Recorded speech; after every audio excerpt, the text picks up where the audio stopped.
Hey guys, EagleX here. I hope you guys enjoyed that intro. I know it was a cheesy little one, but this has been a fun project that Demolished and I have worked on with our test team for about a week before the ban list dropped.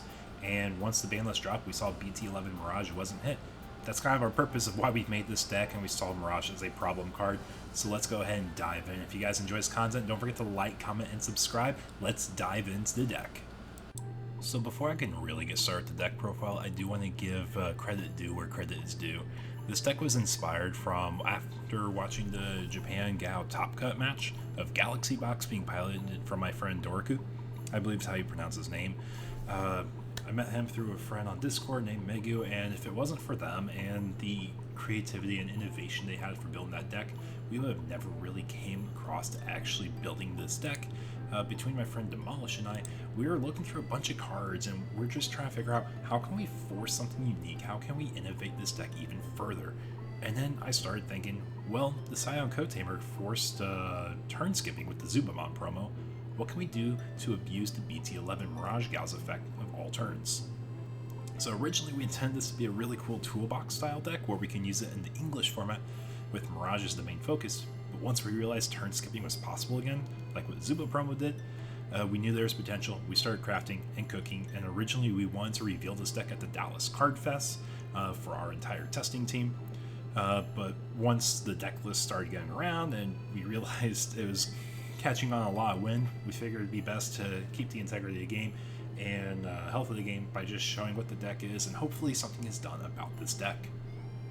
So if we look at the original turn skip combo that we built, it started with needing a 5-card combo. You need BT11 Mirage established, you need at least a Sayoko Tamer on field, and then everything else you can do based off of your sources and the game plan. Ideally, that Mirage deck you established had a Lunamon in its sources and a Sayoko on board. You played a Homer Tamer. This card is what enabled the original combo.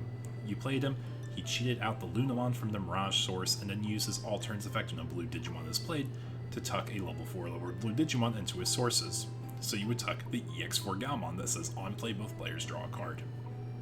And we have a Bukamon in our original build that would help choke the memory to 1 on the opponent's side when you play a Digimon from sources. So when you played that Homer, you would grab the Gao, tuck it underneath Luna, and then at the start of your opponent's turn using the Sayoko Tamer, you would play out that Galmon from the Lunamon since it's the same level. And once you both draw a card, your opponent added a card to hand by an effect, and you would start triggering the all turns effect of Mirage to gain memory. This is where you ideally have passed turn with the Mirage Gao effect, and then at the end of your opponent's turn, the Galmon will be bounced back to hand thanks to Sayoko the Tamer's effect. And then, at the start of your turn, you'll upkeep, you'll have your main phase. At the start of the main phase, Lunamon will be used to bounce itself to gain 2 memory, and then reset the loop. Since your Homer Tamer is restood, you can play Lunamon for 3 again, tap Homer, tuck Galmon underneath, and repeat the cycle. And ideally, you would start progressing your board. In our original deck, we used 4 BT11 Mirage Gauss to bounce 4 security, and then we would swing to take 2 for game. However, as you can see on this next video here, or page here in the video, our build was started to go around and the concept was being shared. So we just want to give credit where it's due. This started popping up in Japan most recently in the past 24 hours. So I want to give credit where the most recent builds were inspired from. Using the Ancient Garurumon was a great way to add on to the deck in order to enable and guarantee lethal swing without having to trigger a single security bomb.